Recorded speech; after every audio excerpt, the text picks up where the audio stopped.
Hey guys, this is Chetan Bhavani from Gizmo Times, and we are at the Mobile World Congress 2019 event. That's Vira Grand Via, where the event is going to happen just like last time.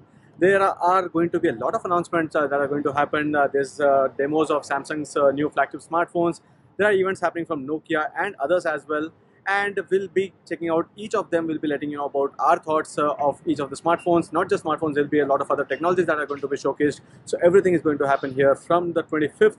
And before that, on 23rd and 24th, there are going to be other announcements. Nokia is going to have an event before that. So we'll be doing the hands-on with those smartphones as well. So stay tuned for all of that on Gizmo Times. And there are going to be a few announcements about the giveaway as well. And that would be on our Twitter channel, Gizmo Times Tech. So you'll have to keep checking out on Twitter to find out more details about the giveaway that we are going to do. So that is it.